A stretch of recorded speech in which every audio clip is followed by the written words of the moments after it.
Bonjour à tous, chers amis. Bonjour, bonjour. J'espère que vous m'entendez, que vous me voyez. Ça y est, on est en direct pour ce nouveau live Liban. Si je me trompe pas, c'est le quatrième du genre et nous sommes en direct depuis l'un ou l'autre coin de France, de métropole et de Beyrouth et du Liban. Donc, je souhaite d'abord la bienvenue à tous ceux qui nous rejoignent ou qui vont nous rejoindre ou écouter ce live en différé. Nous sommes en direct, nous sommes le jeudi 17 juin. Il est 19h30 heure de Fréjus, de Paris, de métropole. Il est 20h30 au Liban. Alors, ne vous trompez pas, j'ai Beyrouth derrière moi, mais ce n'est pas une vraie image. Enfin, en tout cas, c'est pas, voilà, je suis à Fréjus. Et j'aimerais aussi accueillir ceux qui ne connaissent pas l'opération Urgence Liban. Et c'est aussi le but de ce live qui durera maximum 1 heure.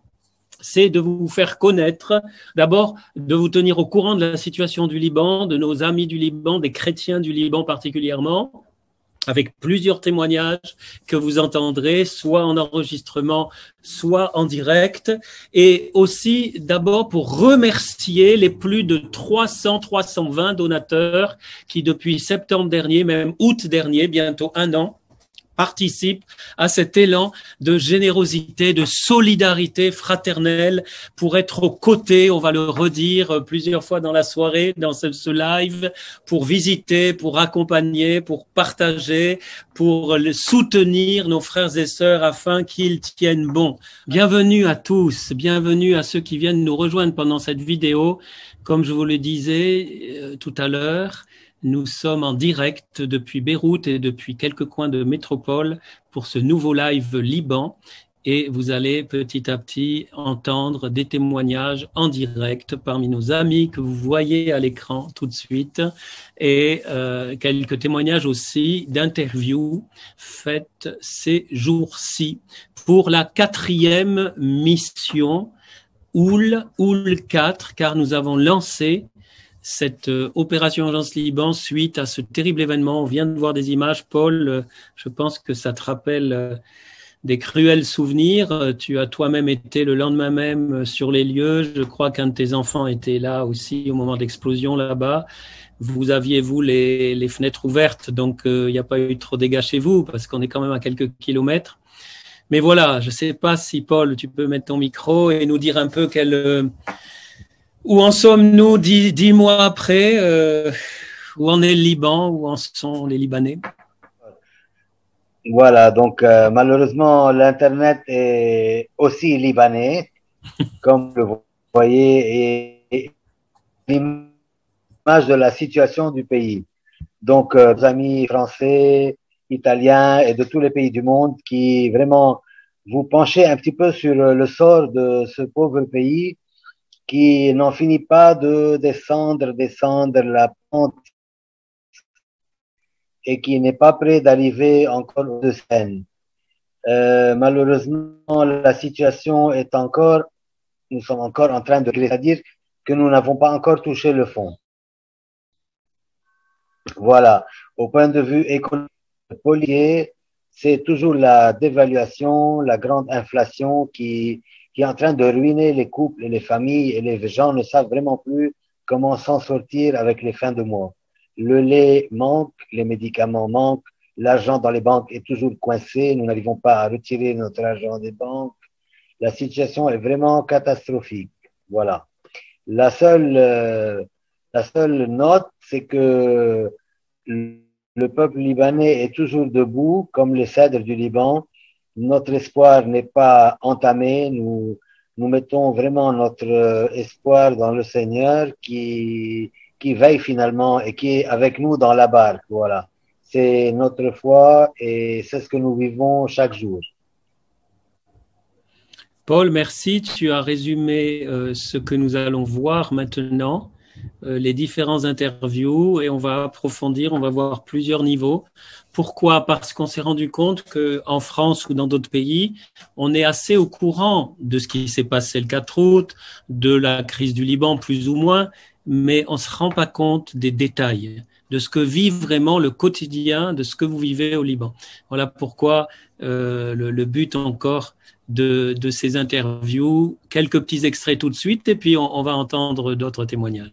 Chers amis, c'est la 4e fois depuis le 1er septembre 2020 que nous venons, une équipe de la Fraternité missionnaire Jean-Paul II, aidée par des amis ici au Liban, suite à l'explosion du 4 août 2020, que nous venons pour visiter les familles qui nous ouvrent leurs portes avec un accueil que je connaissais déjà depuis longtemps, mais qui nous surprend toujours, un accueil extraordinaire, chaleureux, alors que ce pays vit une crise inédite, une crise qui empire de jour en jour. Vous avez derrière moi, au fond, le port de Beyrouth où a eu lieu cette explosion il y a 10 mois, et c'est la 4e fois que nous venons sur place. C'est l'occasion de nous rendre compte du bien incroyable que fait cette modeste opération Urgence Liban grâce à vous et grâce à ceux qui se décideront à rejoindre cet élan de solidarité fraternelle. Car nous avons plus de temps pour revisiter certaines familles et leur demander très simplement en quoi ce soutien matériel, spirituel, fraternel, moral vous aide. Qu'est-ce que ça change dans votre vie ?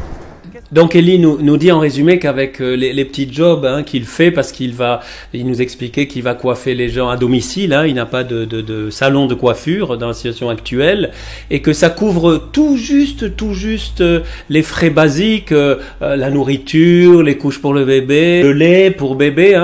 Christina, je crois aussi travaille, elle est manicure, c'est ça. Oui. Voilà, donc ces petits boulots, quoi, ça couvre juste, mais après pour payer le loyer, pour les grosses dépenses, il y a pour l'électricité d'ailleurs aussi, il y a plus. Donc la vie est très difficile. En quoi cette petite aide, c'est une aide modeste mensuelle de l'opération Urgence Liban. Il y a bien sûr l'aide spirituelle, mais aussi l'aide matérielle. Qu'est-ce que ça a changé pour vous depuis quelques mois ? Donc Elie nous explique que cette aide mensuelle leur permet de payer le loyer et l'électricité, et que sans cette aide, ils devaient quitter la maison, tout simplement. C'est très difficile de trouver le lait dans les pharmacies. Il y a presque plus de lait ou... Il n'y a plus de lait. Maintenant, on n'a plus de lait. Donc vous voyez, un produit de base pour les enfants, c'est essentiel. Et maintenant, si on achète la boîte à 25 000, peut-être ça sera à 100 000, peut-être. 4 fois plus. 4 fois plus, car Bledi Up numéro 4, c'était à 1000 livres libanaises, maintenant ça sera à 145 000 livres libanaises. Et donc une explosion de prix et même une carence, on n'en trouve pas. Donc Afaf vous dit que d'abord elle vous remercie, elle nous remercie, et elle remercie Jésus. Et cette aide très concrètement, ça a aidé à quoi ? D'abord à payer le loyer. En plus, ils avaient des arriérés de loyer de plusieurs mois. À commencer petit à petit d'ailleurs à rembourser les dettes et notamment à payer aussi une partie de la scolarité des enfants où il y avait aussi des dettes. Donc ce qui m'a touché en parlant avec Afaf et avec Jean, avec Afaf et avec Jean, c'est qu'ils gèrent bien cette petite aide pour rembourser leurs dettes et ce qui reste bien sûr pour la vie de la maison. Il y a des gens qui veulent aider, ils ont les moyens, mais ils ne savent pas comment aider. Donc, ils me confient des affaires et moi, j'ai des noms, des familles que j'ai visitées personnellement, des cas vérifiés. Je fais rentrer tous les noms, toutes les familles sur mon ordinateur avec des numéros de téléphone, avec des adresses et je sais chaque famille a besoin de quoi. Et surtout, particulièrement des médicaments qui manquent en ce moment au Liban. Oui. Il y a la plupart des médicaments qui manquent. La plupart. Même de base. Oui. La diabète, la tension, tout. Il y a tout. On n'entend parler que des médicaments qui manquent au Liban. Et tu es en lien avec des associations libanaises alors. Oui. Donc ça, c'est vraiment la solidarité libanaise, vous voyez, et des Libanais qui aident les Libanais. Oui. Donc un manque de médicaments et des médicaments que les gens ne peuvent pas payer. Oui, sûrement. En tant que pharmacie de la région, je connais beaucoup de gens qui viennent me supplier pour prendre à crédit jusqu'à la fin du mois. Moi, je connais en tant que moi-même qu'ils n'arrivent pas, parce que je n'ai pas, en tant que chrétien, j'ai honte de les refuser. Et parfois, ils payent, parfois, ils ne payent pas. C'est très pénible. C'est très pénible. On est à mi-chemin entre les gens et avec l'État. Si vous voulez, les amis, en interviewant cette famille, on aimerait vous faire comprendre comment une famille qui vivait bien c'est un appartement pas luxueux, c'est simple, mais c'est ce qu'on appellerait la classe moyenne, si vous voulez, du Liban. Comment la classe moyenne du Liban se retrouve à avoir quelque part besoin d'être soutenue. Concrètement, à quoi vous sert l'aide matérielle qu'apporte l'opération Urgence Liban, principalement? Pour la nourriture et pour la scolarité. Parce que la scolarité est payante.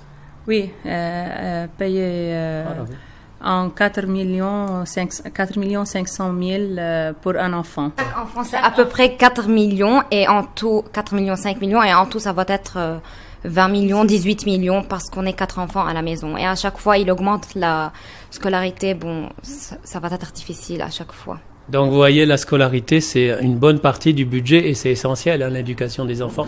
En ce temps de crise, quand une famille ne peut pas payer ou ne peut payer qu'une partie, qu'est-ce que vous faites? Alors là, on demande l'aide de certaines organisations, on demande l'aide des enseignants. Il y a un certain moment, les enseignants pouvaient un peu donner de leur salaire. Il y avait une petite caisse. On contribuait, les organisations contribuaient, l'évêque aussi. La décision fut prise qu'on ne va pas mettre à la porte des élèves. Ce sont des enfants, c'est pas leur faute. Si le pays souffre, c'est inhumain de dire à un enfant, voilà, tu quittes ton cadre, là où tu es, là où tu apprends, tu quittes ton école parce que ton papa n'a pas payé. Voilà les amis, quelques interviews et on a, vous savez, le Houl, c'est principalement des parrainages, pas seulement, mais surtout des parrainages de famille. Vous allez découvrir pour ceux qui ne connaissent pas, parce qu'on a une digne représentante qui a été interviewée d'ailleurs dans les extraits que vous avez vus. Et je vais laisser la parole à Myriam et Diala qui peuvent allumer leur micro pour que Myriam, tu nous présentes Diala et puis je te laisse, à toi la parole. Oui, Diala, joie de te retrouver. Je me souviens de la visite dans ta maison. Je me souviens de ton beau sourire, comme un sourire au milieu du chaos, toujours souriant, Diala. Diala, c'est vrai qu'ici, on a besoin de comprendre ce que vous vivez. Est-ce que tu pourrais un peu partager à ceux qui nous écoutent, concrètement ta situation? Oui, bonsoir. Dès le début, un grand merci, plein de joie et d'amitié pour l'opération Urgence Libanais. Je m'appelle Diala, mon mari Edouard. Je suis une maman pour 4 enfants. Marie-Josée a 10 ans, Charbel 9 ans, Christine 1 an et demi et Marcelino 7 mois. Premièrement, cette somme mensuelle d'opération urgence était pour le frais scolaire. Avec un petit sourire de Père Pierre, tu peux acheter du chocolat pour les enfants. Mais plus tard, la vie deviendra plus lourde avec la différence entre le dollar et la livre libanaise. Et mon mari, grâce à Dieu, au Seigneur, il travaille, mais son salaire en livre libanaise qui a perdu 90%, oui, maintenant. 90% du pouvoir d'achat, c'est-à-dire. Oh, oui, oui. Ça sera très dur. Par l'opération, par la somme d'opération urgence, on est en train d'acheter le lait afin qu'il sera perdu. Le lait numéro 3, c'était à 60 000 livres libanaises avec une difficulté de les trouver. J'ai acheté quelques boîtes. Maintenant, après 2 mois, on trouve le lait numéro 3, mais ça coûte 235 000 livres libanaises une boîte. C'est 4 fois plus. Après, nous pouvons payer les facturations qui sont aussi triplées et non plus doublées. C'est triplé. On doit payer l'électricité 2 fois, l'eau 2 fois, téléphone 2 fois. On a pu payer un examen du sang pour ma petite fille avec la nourriture. Le lait numéro 2 aussi, ça a triplé. C'était à 25 000, maintenant à 140 000 livres libanaises. Aussi, grâce à cette somme d'argent, nous avons acheté des chaussures pour les 4 enfants. Car c'était des chaussures à 20 000, maintenant à 340 000 livres libanaises. Un paire de chaussures. Finalement, merci. Merci pour votre soutien. Merci pour votre collaboration. Merci pour Dieu. Merci pour Père Pierre. Merci Diala, merci de nous avoir partagé ces choses très concrètes qui sont ton quotidien en fait. Et puis en plus, c'est vrai qu'il y a une belle amitié, on se soutient les uns les autres. Voilà. Merci pour ton beau témoignage Diala. Merci, t'es une femme courageuse, une Libanaise. Merci. Courageuse, c'est ce soutien à la fois dans la prière et matériel. Alors ceux qui nous écoutent, ne croyez pas qu'on leur donne des millions et des millions et des millions chaque mois. Hein. On va à la fin. Bien sûr, mais ça donne la poche. Ça donne, c'est comme, comment tu dis Diala? Ça donne la poche. Ah, la push. En anglais, ça donne un push, un élan. Un coup de pouce. Oui, parce que vous savez. Un coup de pouce. Parce qu'au Liban, on commence la phrase en anglais, on la continue en arabe et on la finit en français. Hein. Paul, on n'avait pas prévu ça, mais est-ce que tu peux dire en 2 mots vraiment succincts cette histoire d'argent, de change et de dévaluation, parce qu'on n'a aucune interview là-dessus et peut-être les Français, il y a que peut-être des gens très très très âgés qui se souviennent d'époques de dévaluation, mais nous on ne sait pas ce que ça veut dire. Est-ce que tu arrives à résumer, à expliquer facilement? C'est pas évident. Alors le Liban utilise déjà depuis longtemps 2 monnaies. On a la monnaie libanaise et le dollar américain, parce que nous sommes un pays qui ne produit pas et qui achète la grande partie de ses besoins, qui les achète de l'extérieur et donc en devises étrangères, en l'occurrence le dollar. Maintenant, depuis une quinzaine d'années, la Banque centrale libanaise a pu stabiliser la parité, le taux de change entre la monnaie libanaise et le dollar, c'est-à-dire qu'on achetait $1 à 1500 livres libanaises.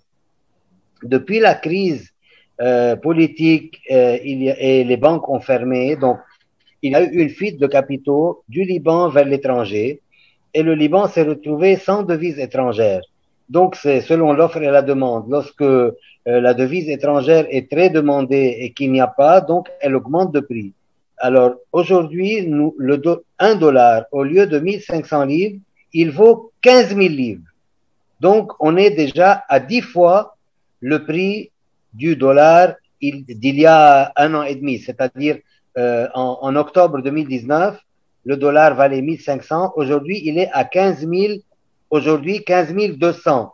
Et chaque jour, la monnaie monte et l'instabilité politique augmente aussi cette crise. C'est-à-dire que tout le monde, pour acheter de l'étranger, demande des dollars, donc le dollar monte.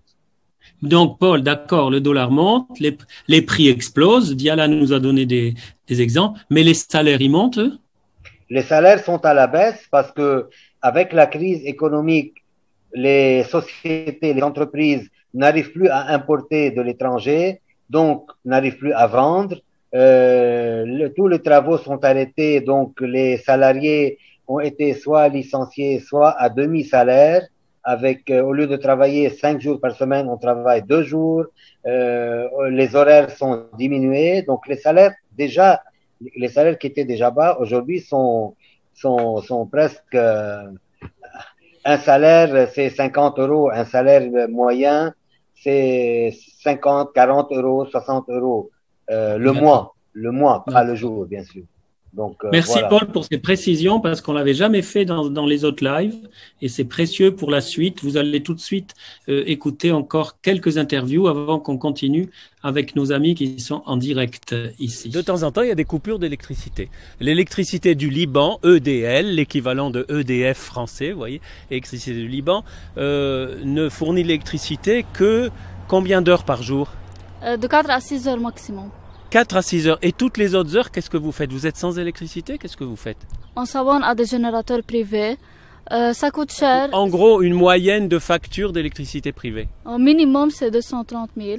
Minimum 230 000 pour ceux qui nous écoutent. Faut comprendre que c'est entre un quart, un cinquième maximum d'un salaire moyen pour ceux qui ont de la chance d'avoir un salaire. Ça fait quelle puissance d'électricité? 5 ampères. 5 ampères, c'est-à-dire, si j'ai bien compris, qu'est-ce que vous pouvez allumer dans la maison avec 5 ampères? Les lampes, le réfrigérateur, c'est tout. C'est tout. Si tu veux prendre une douche chaude, tu peux? Ça... Ah, Ça dit, ah oui, donc on a vu les gens se précipiter pour enlever l'eau chaude. Disjoncteur. Sinon, si on n'enlève pas le disjoncteur, ça coupe. Ça coupe. Donc vous voyez, et ça plusieurs heures par jour. La crise économique continue à faire des ravages. Les personnes sont de plus en plus en crise, justement parce qu'ils n'arrivent pas à pourvoir aux besoins du quotidien. Parmi les dépenses de tous les jours, il y a par exemple l'essence qui a doublé son prix, et les gens parfois ils font des longues queues. Aujourd'hui, Paul a fait 40 minutes de queue pour avoir un peu d'essence. Alors certains n'arrivent pas à remplir même pas plus que 10 litres après une queue très très longue. Donc vous voyez un peu comment c'est compliqué, parce qu'ils doivent rationner aussi pour que tout le monde puisse avoir un peu d'essence. Les amis, pour ce nouveau flash, nous sommes, comme vous le voyez, dans une station essence. Je ne sais pas si vous voyez derrière moi la file de voitures, c'est comme ça partout dans le Liban, et on est avec Tony qui est responsable de cette station. Et en fait, Tony nous explique que la quantité d'essence a diminué, il y a moins de crédit et de la Banque du Liban, du coup, maintenant, voilà ça. Et tu penses que ça va s'empirer ou ça va s'améliorer d'après toi? أكيد كله بيعتمد على الوضع بالبلد. اليوم إذا الوضع السياسي كمل هيك نحن راجعين لورا. كل شيء بيعتمد على الدولار. إن كان بنزين ولا أكل ولا شرب ولا دواء كله بده يتأثر أكثر وأكثر من سيء لأسوأ. Encore une fois, Tony nous explique, c'est la même chose que pour les médicaments et d'autres choses. Ça dépend de la situation politique du pays, de la dévaluation, du problème du dollar, etc. Aussi, les diesels est un manque, ce qui fait que ça engendre un problème aussi pour l'électricité, car toutes les familles ou presque doivent recourir à des générateurs privés pour avoir l'électricité toute la journée. En effet, pour faire reposer les générateurs, aussi pour ne pas utiliser tout le diesel qui est à disposition, parfois il y a des coupures dans la journée, des 1, 2, 3 heures, voire selon les besoins du quartier aussi. Ça change beaucoup. Les prix ont augmenté aussi pour les diesels, ce qui engendre beaucoup de problèmes. Notamment, bien sûr pour avoir le diesel pour d'autres choses, mais pour alimenter aussi des générateurs, car l'électricité publique ne couvre pas toutes les heures de la journée, et les familles ont besoin d'avoir accès à l'électricité, notamment parce que certaines personnes, par exemple, pour des problèmes de santé, ont des machines médicales à tenir allumées, et ça se fait donc que c'est un gros problème. Les générateurs privés, de temps en temps, doivent couper l'électricité pour ne pas utiliser tout le diesel qui est à disposition. Et donc, ça fait des coupures parfois de 1, 2 ou 3 heures selon les quartiers, selon aussi ce que les personnes peuvent dépenser. Alors, la question, c'est que c'est difficile de trouver du travail. Oui, c'est toujours difficile. Et toi, tu as cherché du travail pendant combien de temps? J'étais 4 mois en chômage. J'étais chômeur. Tu recevais une allocation de chômage? Tu recevais de l'argent? Non. Ah oui, Nathalie est étonnée parce que chômeur en France, on reçoit de l'argent. Oui. Tu savais pas ça? Non. Vous voyez, il y a des signes d'espérance. C'est pour ça qu'on a voulu interviewer Nathalie aujourd'hui, parce que tu as trouvé du travail. Oui, enfin. Donc tu travailles combien d'heures par jour à peu près? 12 heures. Oui. 12 heures oui. Par jour? 5 jours par semaine? Oui. Oui, c'est... Non, c'est 6 jours par semaine. 12 heures, 6 jours par semaine, c'est pas les 35 heures. Hein. Et tu gagnes un salaire oui.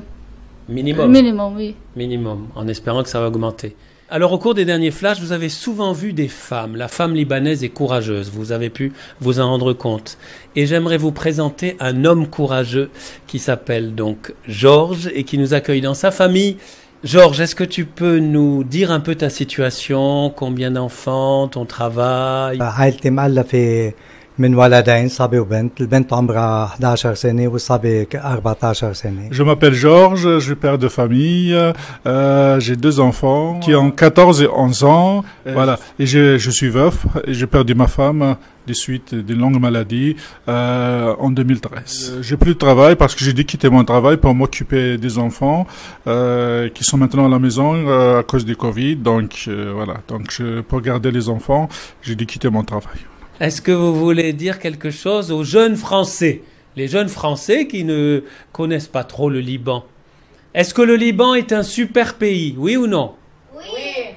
Est-ce que c'est un très beau pays? Oui.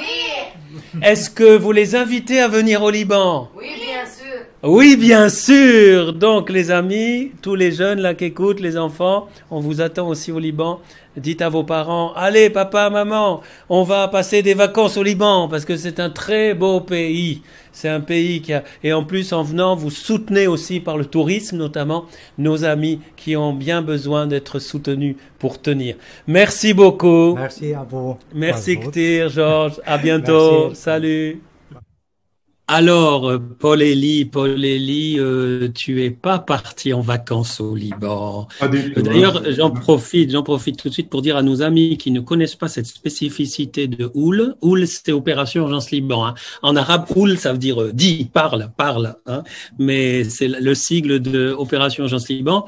Une spécificité, j'aimerais vous le dire, parce qu'il y a deux spécificités qu'on trouve assez rarement. La première, ça a l'air assez unique, c'est ce parrainage de famille mensuel. On n'a pas encore trouvé d'autres associations qui le font. C'est vrai que c'est petit, hein, on en est à peu près à 89 familles parrainées.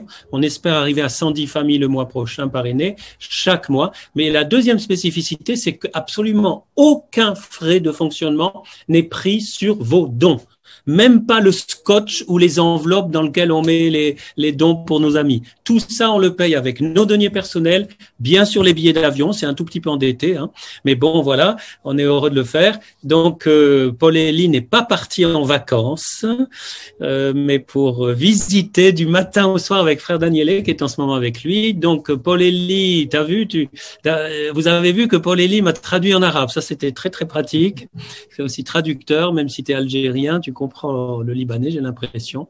À toi la parole, quelles sont tes impressions, ce que tu as envie de nous partager?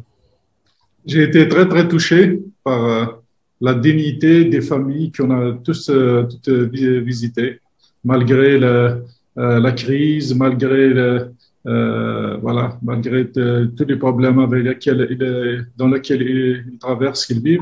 Ils sont vraiment dignes, et ils sont vraiment, la plupart sont vraiment gênés de recevoir cette aide, mais voilà. Mais avec dignité, on leur dit que c'est pas de la charité, c'est vraiment une aide de chrétiens d'Europe aux chrétiens libanais. C'est vraiment de l'entraide. Peut-être demain, ce sera l'inverse. Mais voilà. Donc, mais c'est vraiment le plus qui m'a touché, c'est cette dignité des Libanais qui restent toujours debout malgré toute cette crise qui ne cesse de dégénérer, quoi. Et Paul Elie, venant d'un chrétien d'Algérie, d'un chrétien kabyle, ça touche, d'autant plus que c'est le moment, peut-être avec toi, d'aborder justement, tu as commencé à faire allusion à ce soutien des chrétiens du Liban particulièrement, même si il arrive que l'une ou l'autre famille qu'on soutient, par exemple, je pense à une famille où le papa est musulman, mais vous savez, musulman un peu à la libanaise, c'est-à-dire que il emmène ses enfants, il a fait baptiser ses enfants et il accompagne sa femme à la messe. Bon, mais sinon, la plupart, bien sûr, sont des chrétiens, et je pense bien sûr à ton pays où la liberté n'est pas toujours évidente aussi, où on aimerait faire aussi pour l'Algérie, mais bon, là, c'est bloqué en ce moment. T'as senti que cette présence chrétienne en Orient est menacée ici au Liban? Absolument. Il y a de moins en moins de chrétiens ici au Liban à cause de la crise, à cause des guerres. Il y a beaucoup d'immigration, il y a beaucoup de gens qui veulent partir. Et voilà. Et le drame, c'est qu'avant, les chrétiens étaient majoritaires. Avant la guerre au Liban, maintenant, ils sont plus majoritaires, les chrétiens du Liban. Et ça ne va qu'en s'empirant. C'est malheureux, mais... On verra d'ailleurs une jeune qui nous témoigne de son désir de rester, mais de son ami qui voudrait partir. Bon, c'est vraiment un très gros problème. Est-ce que tu vois donc la dignité, les chrétiens ça me rappelle un peu mon pays. Je viens d'Algérie. Cette histoire de dévaluation, on l'a vécu depuis les années 80. Et voilà, donc on vit, nous, la crise elle dure depuis les années 80. Donc ce que je vois au Liban, je l'ai vécu en Algérie, on le vit encore en Algérie. Mais le problème du Liban, c'est que ça leur tombe d'un seul coup dessus. Et voilà, nous, entre guillemets, on a appris à vivre avec. Voilà. Mais eux, je pense qu'ils devront aussi apprendre à vivre avec. Hein, parce que, Et ça tombe sur toutes les classes sociales, hein, pratiquement. tout. Il y a plus de classe moyenne au Liban. Hein. Il y a les riches qui ont des dollars à l'étranger, donc ils sont pas touchés par la crise. Mais la classe moyenne ici, même s'ils ont des dollars à la banque, ils peuvent pas les retirer. Donc ils sont du jour au lendemain, ils sont pauvres. Parce que même avec leur argent, ils n'ont pas accès à leur argent. Voilà. Merci Paul-Élie. On aimerait écouter davantage, hein, mais pour pas dépasser l'heure, on a chacun quelques minutes. Mais Paul-Élie continuera en votre Fréjus et puis à vous en parler, parce que donc vous avez compris que alors qu'en septembre, en décembre, en février, nous sommes partis que 2 semaines, et grâce à Paul et à Toufik, qui n'est pas là ce soir, mais que je remercie de tout cœur, qui visite entre nos missions des membres de la fraternité, ministère Jean-Paul II, il visite chaque mois. Cette fois-ci, on est parti le 17 mai pour rester jusqu'au 31 juillet. 2 mois et demi avec une petite interruption quelques jours, afin de revisiter davantage et justement, non pas d'aller contrôler comment l'aide est utilisée, mais comprendre. Et vous allez voir dans les prochaines vidéos, d'ailleurs, comprendre qu'il ne s'agit pas d'assistanat. Et c'est justement l'occasion de remercier encore tous les parrains-marraines. Myriam, je te laisse en interviewer un qui les représente tous, là. Oui, juste avant, je vais faire juste un petit pont avec ce que tu viens de dire. Effectivement, c'est pas de l'assistanat. Et il y a ces parrainages, il y a aussi dans cette solidarité, par exemple, aujourd'hui, il y a un pont qui s'est fait entre une marraine et une jeune mère de famille seule, abandonnée avec 3 enfants et qui a besoin d'une opération absolument de façon urgente. Et cette marraine a suscité toute une paroisse pour pouvoir opérer cette jeune femme. Vous voyez, c'est un tissu de solidarité qui se multiplie. C'est une multiplication de belles choses. Et dans cette multiplication, Bruno, tu es le digne représentant de quelques 60 parrains et marraines. Alors, tout à l'heure, on a dit qu'il y avait 89 familles, mais 60 parrains parce que Oul aussi parraine. Donc, je lance un appel à des parrains et des marraines.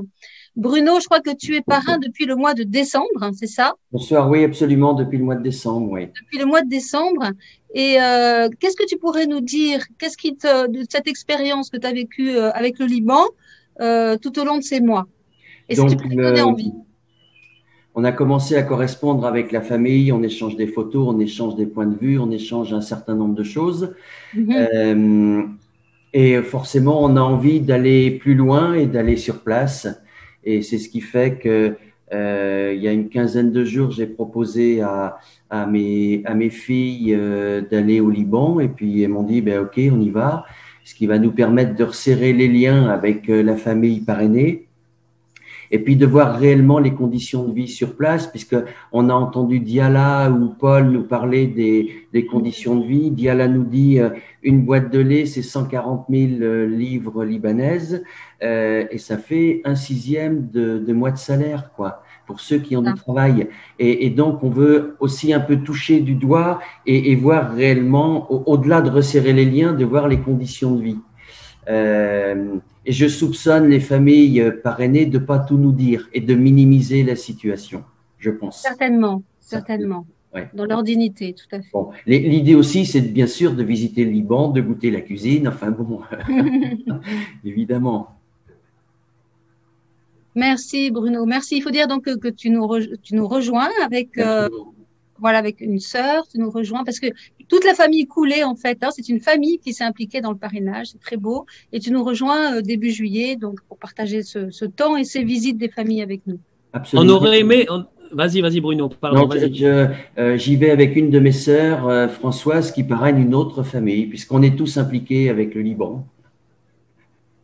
Merci Bruno. Super. On aurait aimé inviter tous les parrains marraines ce soir. Hein. Peut-être qu'un jour on fera un live avec tous les parrains marraines qui fidèlement, vous voyez, c'est cette fidélité dans le temps qui est aussi une caractéristique, de tenir le plus longtemps possible, de les soutenir pour qu'ils tiennent, sans promettre. Hein, on dit souvent aux gens, aux familles qu'on visite, on n'est pas sûr que le mois prochain on pourra vous laisser quelque chose. On vous visitera, ça c'est sûr. D'ailleurs, beaucoup nous disent c'est pas d'abord l'aide matérielle, même si important, mais le fait que vous nous visitiez. Et c'est super, Bruno, que tu viennes avec ta famille, parce que c'est ce qui touche le plus nos amis du Liban. C'est qu'on soit là, vous êtes là, voilà. Alors on peut permettre d'y aller parce que je pense que beaucoup de ceux qui écoutent aimeraient faire comme toi, Bruno, et y aller. C'est pas toujours possible, mais pensez-y, hein, parce que les billets sont pas si chers que ça hors saison, bien sûr. Et c'est un pays magnifique. Aussi, dans les 2-3 semaines de mission qu'on fait, nous, les membres de la fraternité, on se permet une journée de visite, maximum 2, au Cèdres ou à Saint-Charbel, et aller prier pour vous tous. Merci Bruno. Est-ce que tu veux nous dire quelque chose encore? Non, on a hâte d'y aller, voilà, tout simplement. Peut-être que Bruno a oublié de dire qu'il y va avec ses 2 filles aussi. Oui, mes 2 filles, 16 ans et 17 ans. Pour leur montrer aussi ce qui se passe au Liban. Et je sais qu'il y a dans un certain nombre de familles des jeunes, 15, 16, 17, qui parlent français ou anglais. Donc, ça va être l'occasion de faire un pont supplémentaire. Merci Bruno. Un dernier extrait des interviews. Je précise que ces interviews, vous les trouvez sur la chaîne YouTube internationale. Certains, vous êtes sur YouTube. Vous cliquez dans la playlist Mission OUL 4. Vous avez compris, OUL, c'est Opération Urgence Liban. Numéro 4, c'est la 4e mission sur place. Donc, OUL 4, et vous avez 22 vidéos. Il y en aura d'autres qui vont être publiées les prochains jours. Donc, n'hésitez pas. C'est pour vous donner envie d'aller voir et de partager surtout. Partager, étendre les réseaux. Au-delà même de la francophonie, hein, il existe sur le site Opération Urgence Liban un tract en anglais, si vous voulez. Vous pouvez aller le télécharger en anglais si vous avez des amis aux États-Unis ou en Angleterre, dans des pays anglophones. Eh bien, vous pouvez leur expliquer cette opération. Un dernier passage des interviews. Il était en train de manger ici, dans la maison, et l'explosion a été faite. Tout d'abord, on n'a pas vu son pied. Puis, d'après 15 jours, on a vu son pied et on a allé à l'hôpital. Puis, on l'a soigné. Puis, on a sorti de l'hôpital et on a il a fait une infection et on a retourné à l'hôpital pour qu'il se guérisse. Pour le soigner. En fait, il s'est rendu compte après coup qu'il y avait une bonne blessure au pied et comme c'est un clou, en fait, il a pris un clou dans le pied et qu'il a blessé et comme Sarag est diabétique avec insuline, en fait, ça s'est infecté. Et il faut dire, Sarah, que tu avais déjà passé, avant l'explosion, je crois, 3 semaines à l'hôpital, hein, c'est ça? Et après son pied, le 4 août, 10 août, on a rentré encore à l'hôpital jusqu'à 3 mois. Et Suzanne, tu me disais qu'il n'y a pas l'argent pour faire le pansement journalier à une infirmière, et c'est toi qui le fais, c'est ça? Oui, chaque jour, moi, je le fais, le pansement. Et ça te fait économiser combien? Combien ça coûte? 100 000. Chaque jour. Et même en le faisant, il faut quand même payer. Des compresses stériles, bétadine, sérum salé, seringue, bandage, tout ça, ça coûte. Et vous me disiez que l'aide OUL, de l'opération Urgence Liban, ça aide surtout pour les soins? Pour les soins surtout? Oui, pour les soins médicaux. Chaque mois, il a des soins médicaux et on les paye pour qu'on voit les résultats. Une jeune de 81 ans, ce qui m'a touché dans votre témoignage, madame, avec votre fille, c'est votre esprit d'initiative, votre combativité. Parce que certains peuvent penser que en soutenant par une aide spirituelle, mais aussi matérielle, chaque mois, ces familles, peut-être que certains pensent que c'est de l'assistanat. Voilà, on leur donne de l'argent et eux, ils attendent et ils vivent de cet argent. Alors, détrompez-vous tout de suite. D'abord, ce n'est absolument pas le but. Et là, nous avons un exemple très concret parce que cette jeune mamie, avec sa fille, s'est retroussé les manches et vous allez découvrir ce qu'ils font. Madame, qu'est-ce que vous faites concrètement? Là, on m'a dit que vous fabriquez des choses. Bien sûr, moi, je fais des choses libanaises. Je fais le kibbé, je fais le samboussi, je fais 1000 choses. 1000 choses, des spécialités culinaires libanaises. En tout cas, j'ai vu la carte. D'ailleurs, vous allez voir apparaître maintenant sur l'écran la carte de toutes ces spécialités que vous proposez donc à la vente. Et comment vous est venue cette idée? Il y a longtemps que vous faites ça? J'ai commencé ce n'est pas depuis longtemps, depuis que je ne pouvais plus acheter mes médicaments. Alors, vous voyez donc depuis, alors voilà. Ça, c'est waouh, quel exemple. C'est-à-dire que c'est la crise, c'est la dévaluation, tout augmente. Vous pouvez pas acheter, plutôt que se lamenter, les médicaments, vous vous retroussez les manches, vous avez cette idée et vous commencez ce travail. Et on est obligé, on doit faire quelque chose. Non? À qui je vais dire de me donner? J'ai pensé faire la cuisine. C'est ma fille qui m'a donné l'idée parce que moi, je suis brave à la cuisine. Non? Je fais de bonnes choses. Donc, vous voyez les amis, comment cette petite aide très concrète depuis le mois de février que le projet Opération Urgence Liban donne à cette famille est aussi une façon de les encourager et de les aider dans leurs initiatives. Encore une fois, rien à voir avec de l'assistanat. Et dites-le autour de vous. Dites-le à ceux qui ne connaissent pas encore l'opération Urgence Liban, parce que vous pouvez pas savoir le bien que ça fait, même s'il est des modestes. On s'est dit qu'avec Marie-Belle, on va aborder une question cruciale, une question très importante pour le Liban. C'est l'avenir des jeunes Libanais au Liban. Rester ou partir. Pourquoi rester ou partir? Parce que, au gré des visites, nous avons rencontré des jeunes et des moins jeunes qui n'en peuvent plus et qui cherchent une solution pour quitter le Liban.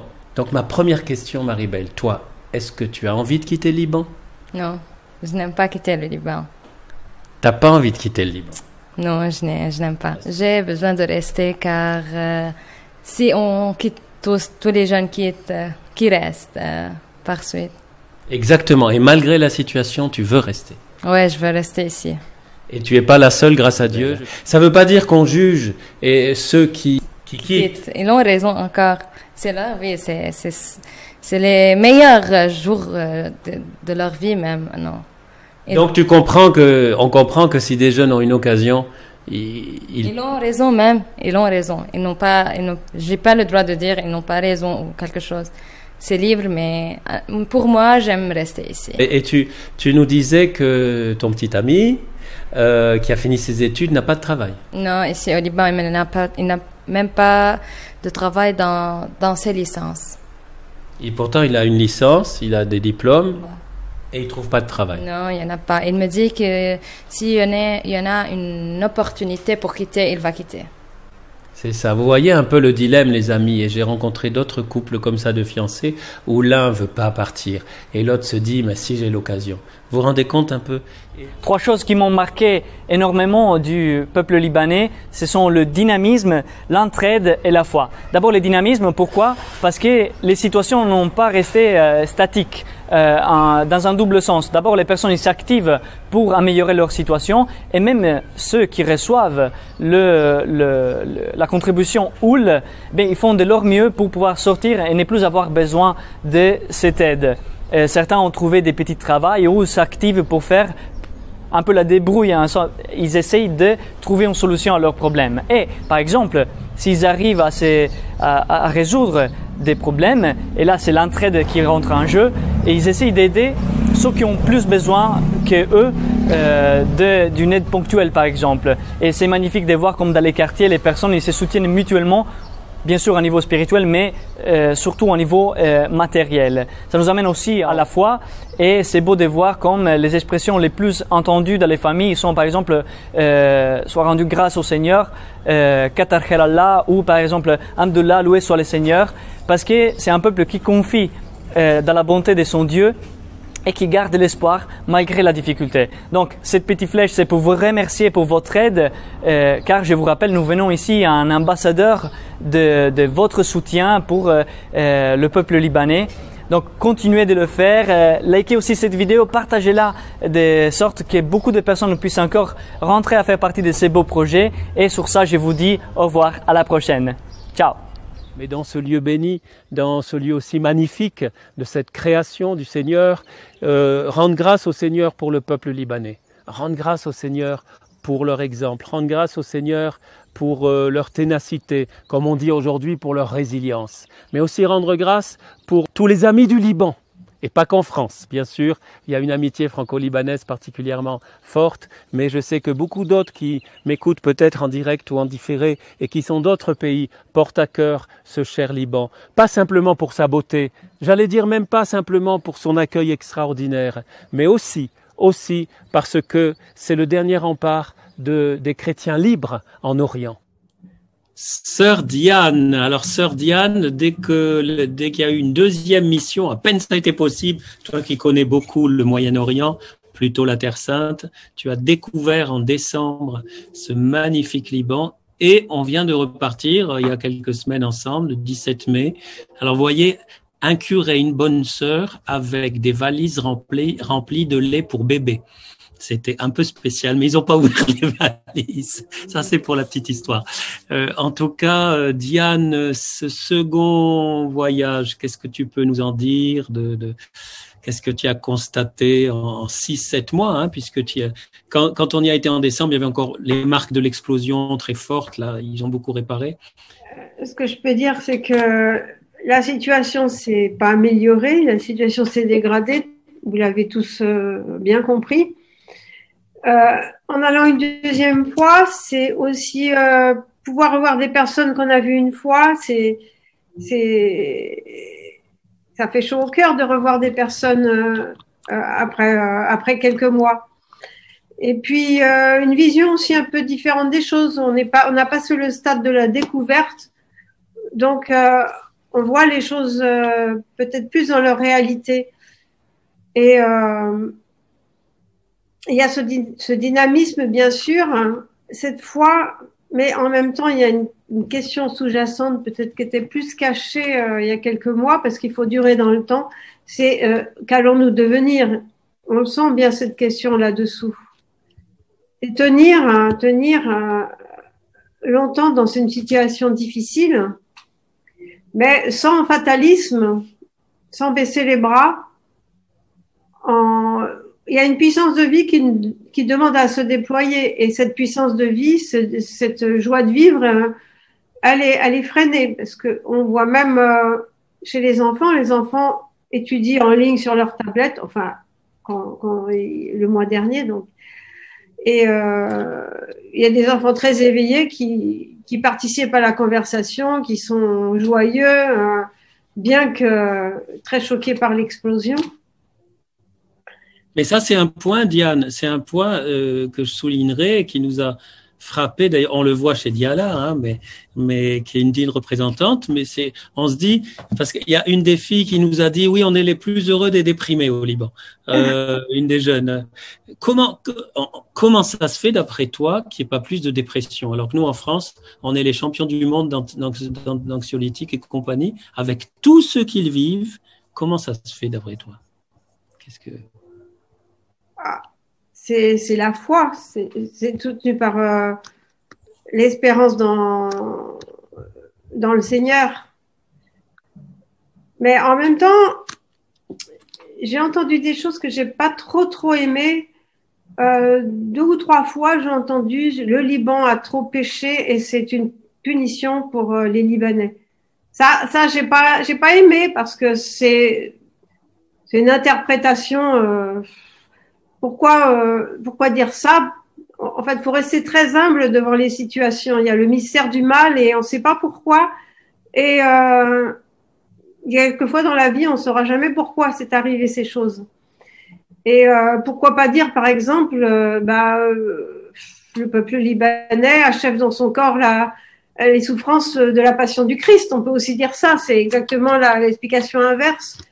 Ou alors, pourquoi pas un énorme combat spirituel pour que justement les chrétiens restent dans le pays, restent au Moyen-Orient, parce que cette situation de fuite des chrétiens, elle est en Palestine, elle est en Syrie, elle est en Irak, elle est un peu partout dans toute cette région du monde. Donc, on a un grand combat pour soutenir dans la prière cette région du monde.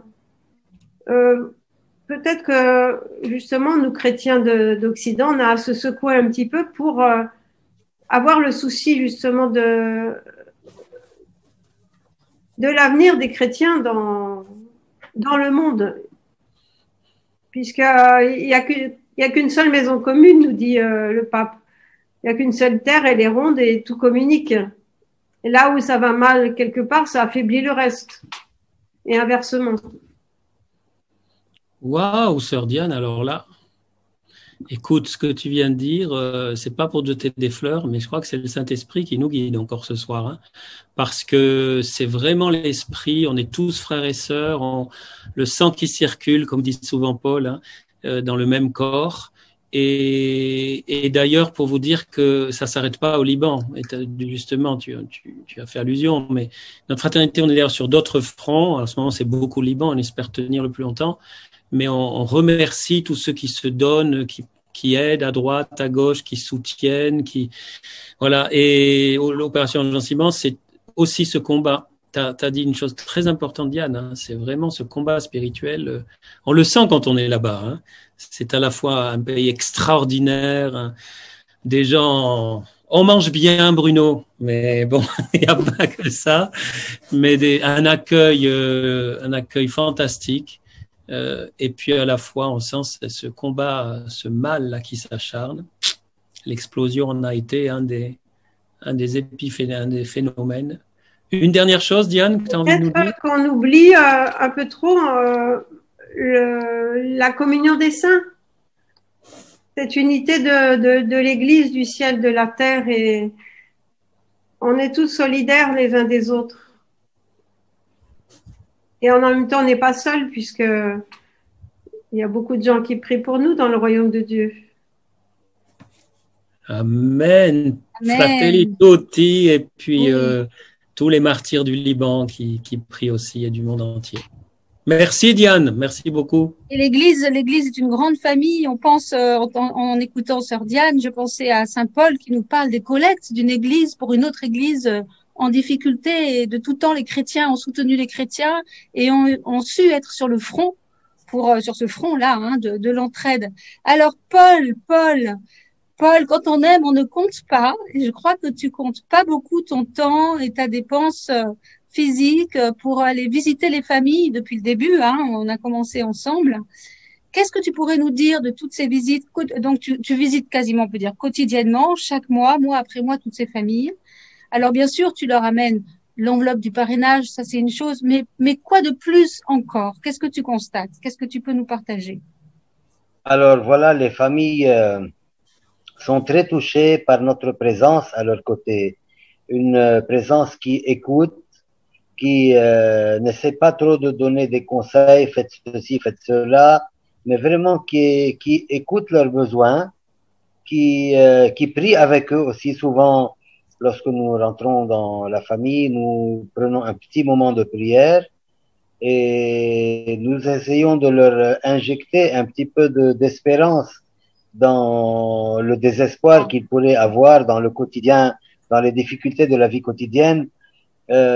Parfois, ils font, par exemple, 10, 15 pharmacies pour trouver une boîte ou un sachet de médicaments pour l'hypertension ou bien on manque d'injections pour le diabète. Donc, c'est des gens qui sont dans l'anxiété, qui risquent de tomber dans l'anxiété perpétuelle, c'est-à-dire de ne pas trouver de l'essence pour pouvoir aller faire les pharmacies pour chercher les médicaments. Donc, c'est un cercle vicieux. Et là, nous sommes vraiment pour les soutenir, rester à leur écoute, donner une boîte de lait quand il y a besoin, chercher un médicament au cours de nos pérégrinations, des médicaments qu'ils ne trouvent pas. Donc voilà, on est là, on est à côté d'eux.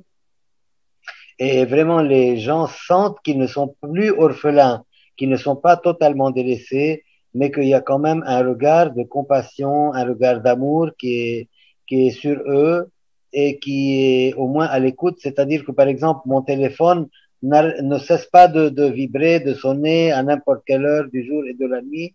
Et j'essaye de ne jamais refuser un appel. Même quand on est en visite chez d'autres gens, je suis appelé et on me dit tel médicament, j'arrive pas à trouver, j'ai besoin de telle et telle chose. Donc c'est vraiment la présence aimante, compatissante et de l'espérance. On rentre toujours avec le visage souriant pour essayer de redonner vraiment de la joie dans les familles. C'est ça, c'est tout ce travail aussi d'écoute, d'accueil, de toutes ces souffrances, parce que même si peuple libanais est fort, il faut pouvoir aussi partager sa souffrance pour la supporter parce que c'est pas une crise de 1 mois ou 2, c'est une crise qui dure et qui risque d'être appelée encore à durer quand même. Et il y a Toufik aussi, hein, il y a un autre correspondant avec toi, Toufik, et tous les deux, ben, je crois que il faudrait vous multiplier en fait parce que cette Bien opération sûr. d'urgence Liban grandit, oui. Voilà, bien sûr, nous sommes tout un groupe, même si peu de personnes sont dans les lives, mais au fait, il y a vraiment une dizaine de personnes qui nous refilent des noms de famille. Il y a même des gens qui ont entendu parler de nous, qui viennent nous proposer des box alimentaires. Donc, il y a quelques jours, une dame, Madame Yasmine, que je tiens à remercier si elle nous regarde ce soir, qui me disait, j'ai 3 box supplémentaires. Est-ce que tu aurais des familles qui ont besoin? Donc, je refile les familles qui ont le plus besoin, qui ont le plus grand nombre d'enfants, de personnes âgées. Voilà, donc voilà, on fait aussi ce lien entre les différents groupes qui proposent leur aide. Récemment, j'ai un papa que nous parrainons qui m'a dit je n'ai plus besoin de ma chaise roulante. Donc, j'ai terminé mon traitement, mon pied va mieux. Est-ce que tu connais quelqu'un qui a besoin d'une chaise roulante? Donc, une chaise roulante, aujourd'hui, ça coûte $300. Donc, au lieu de garder la chaise roulante pour lui, pour un éventuel besoin, il m'a dit, non, si quelqu'un a besoin, viens prendre la chaise. J'ai donné la chaise à quelqu'un d'autre qui a pris le relais, qui l'a donc acheminé vers des gens qui me disent non, l'entraide, vraiment au niveau personnel, elle est formidable. Elle est formidable. Que ce soit entre les Libanais, entre eux, que ce soit l'aide qui nous vient de nos frères à l'extérieur. Vraiment, c'est une chaîne d'amour et de compassion et d'écoute qui est extraordinaire, vraiment. C'était même une avalanche. Moi, il me venait l'idée de la boule de neige, tu vois, ça grossit, parce qu'il y a de la neige au Liban aussi, hein. Donc, pas en ce moment, mais voilà, ça s'entraîne, comme tu l'as témoigné. On remercie Elias, on remercie Roland, on remercie bien sûr l'association Voxoumani, grâce à laquelle, on va vous en dire 2 mots, mais vous pouvez avoir des reçus fiscaux, notre ami Fouad Hassoun, bien sûr Toufik, on l'a dit, et tant d'autres, hein, qu'on rencontre. C'est une mission qui devient connexion, cette opération connexion, comme tu l'as très bien dit, Paul. Et comme il est 20h34, on va bientôt terminer. On a promis de pas trop dépasser l'heure, mais on est au Liban. Alors voilà, c'est un tout petit peu plus qu'1 heure, mais on a presque fini. Essayez de rester en ligne quand même, et même si vous écoutez en différé, pour qu'on vous donne des dernières précision avant une prière finale qu'on va faire tous ensemble, parce que justement, comme tu l'as dit, Paul, hein, c'est soutenir pour tenir et soutenir dans la durée. Comment alors Myriam, quelques outils. Alors quelques pistes. Il y a plusieurs façons d'aider le Liban. La première, évidemment, c'est notre prière. Hein. Je pense que là, c'est d'y penser quand on va à la messe, dans l'Eucharistie, d'y penser dans notre prière. Ça, c'est essentiel. Comme vous l'aurez compris, il y a ces parrainages. Donc parrainer une famille, c'est toujours possible. On donne 100 € à une famille, mais tout le monde ne peut pas donner 100 € par mois pour une autre famille. Donc, vous pouvez être plusieurs, vous pouvez trouver des amis ou même nous, on complétera, donner 10, 20 € et on vous met ensuite en lien avec la famille. Voilà. Comme ça, vous pouvez rentrer en contact et partager. Donc, le parrainage, vous trouvez toutes les informations au sujet du parrainage sur Opération Urgence Liban sur le site. Voilà, que nous mettons en ligne, avec possibilité aussi d'avoir un reçu fiscal. Voilà, tout est bien rodé maintenant, je dirais, hein, depuis le mois d'août. Donc, première possibilité. Deuxième possibilité, vous pouvez aussi faire un don ponctuel. Et croyez-moi, il sera bien utilisé. Donc, pareil, un don ponctuel avec reçu ou sans reçu fiscal, qui servira, comme par exemple, là, il y a un don pour cette femme qui va être opérée et qui va pouvoir enfin, grâce à cette opération, retravailler, donc nourrir ses enfants. Vous voyez, donc rien n'est négligeable. Une autre solution aussi, ce que vous pouvez faire, c'est organiser une soirée dans votre paroisse. Si vous avez à cœur d'organiser dans votre groupe de prière, dans votre paroisse, une soirée pour le Liban, pour aider nos frères et sœurs chrétiens du Liban, nous nous engageons à vous fournir tout le matériel vidéo dont vous avez besoin pour organiser cette soirée en paroisse. Voilà, on se met en contact avec vous. Voilà, on est vraiment à votre disposition pour favoriser non pas Opération Urgence Liban, mais ce que nous voulons favoriser, c'est vraiment le soutien de nos frères et sœurs chrétiens au Liban. Voilà et pour les détails, donc vous avez sur le site le mail, vous pouvez nous écrire, c'est moi qui vous répondrai et qui vous enverrai la présentation de la famille et les détails dont vous aurez besoin. Voilà, vous avez compris, Myriam est secrétaire, et puis il y a une deuxième secrétaire, c'est secrétaire sanitaire médicaments, c'est Sœur Diane. Donc tout ce qui concerne les médicaments et tout, parce que suite au live, parfois il y a des gens qui veulent nous envoyer plein de médicaments. Oui. Mais sachez que c'est pas si simple que ça, parce que voilà, c'est pas les mêmes médicaments, tout ça, il y a les dosages, il y a donc Diane, tu as quelque chose à dire à nos amis? Ah ben écoutez, pour l'instant, on est un peu bloqué au niveau des médicaments. J'essaie de trouver des pistes, mais en France, c'est vraiment très difficile parce que il y a des lois et on ne peut pas acheter des médicaments sans ordonnance. Enfin, c'est compliqué. Si vous avez des médicaments contre le diabète, l'hypertension, c'est à peu près tout ce qui revient, hein, Paul. Paracétamol aussi, c'est toujours Oui, bien. ça, on emmène toujours du paracétamol, pas de médicaments. Pour le cœur aussi. Pour le cœur, c'est le concorde essentiel. Le cœur, Oui. Seulement là, vous contactez Sœur Diane parce que si on fait des erreurs médicales, après on envoie les gens au ciel. C'est pas le but de l'opération. Donc, contactez Sœur Diane. Voilà, vous avez Sœur Diane. On s'organise. Hein. Vous avez Myriam, c'est pour tout ce qui est secrétariat. Vous envoyez au secrétariat et fait suivre à Sœur Diane si c'est les médicaments.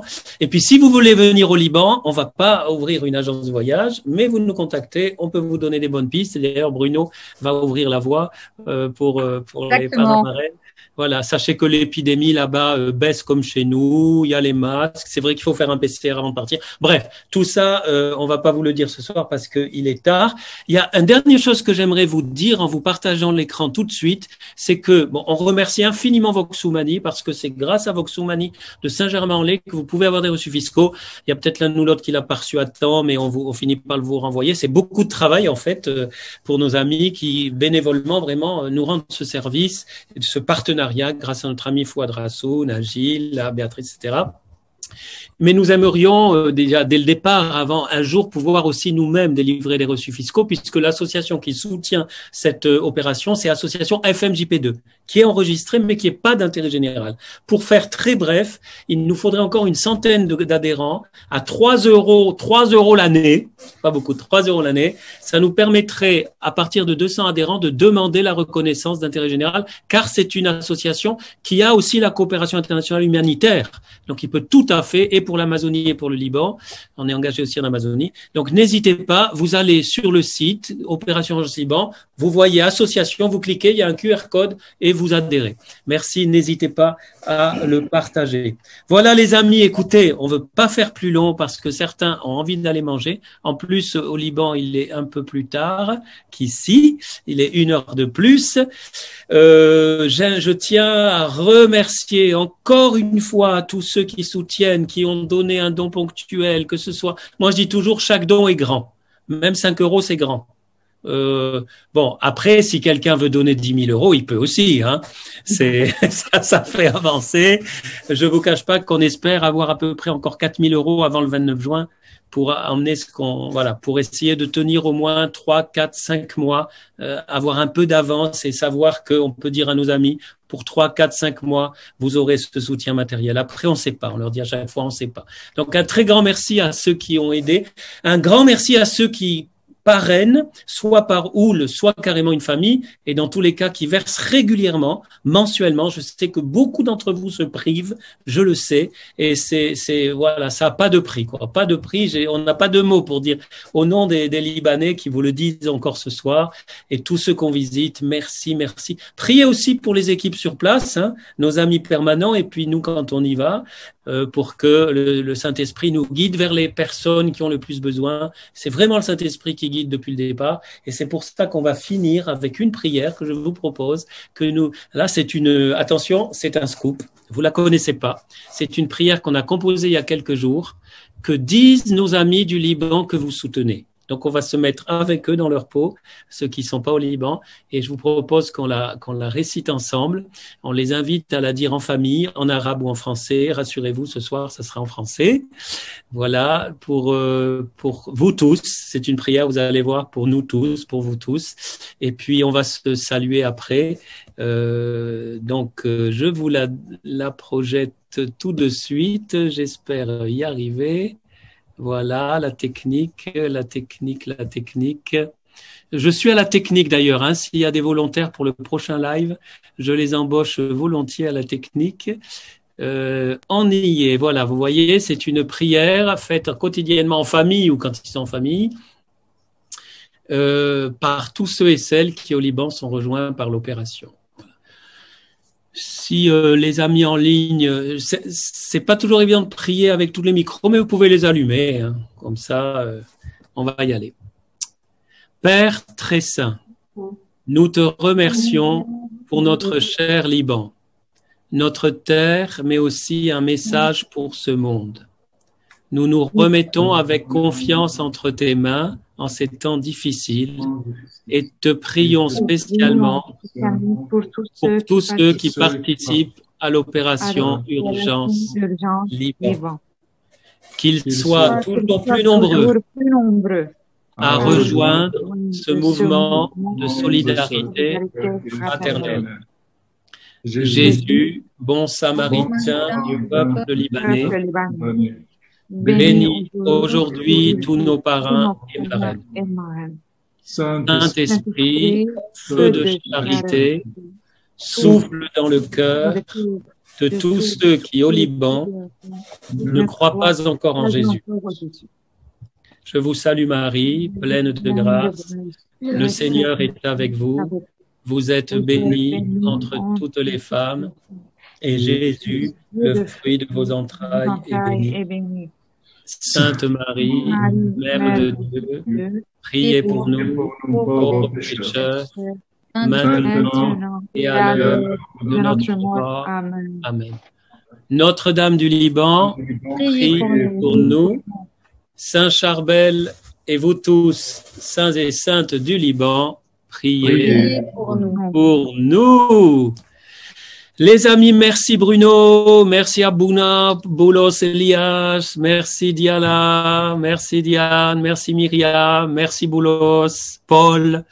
À très bientôt, Paul, là-bas aussi pour le 29 juin. On reste en communion. On salue tous nos amis qui nous ont écoutés ce soir ou qui réécouteront cette vidéo. Ciao, on va se quitter avec un bel Ave Maria qui a été composé par des amis italiens, des très chers amis italiens qui ont composé cet Ave Maria pour le Liban. Ça va être la conclusion de notre live. Donc, on vous dit à bientôt et on vous informera sur les réseaux sociaux du prochain live, peut-être en août, peut-être en septembre, en tout cas, dès que ce sera possible. À bientôt. À bientôt. Au revoir tout le monde.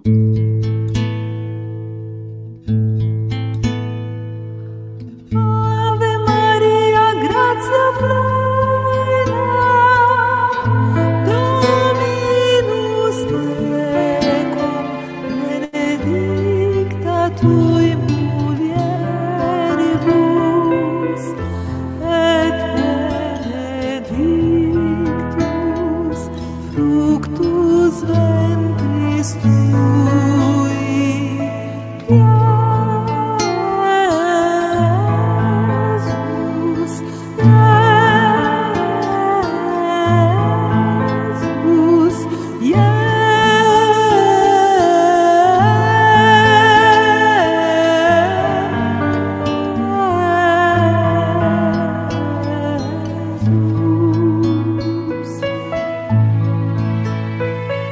Santa Maria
Thank you.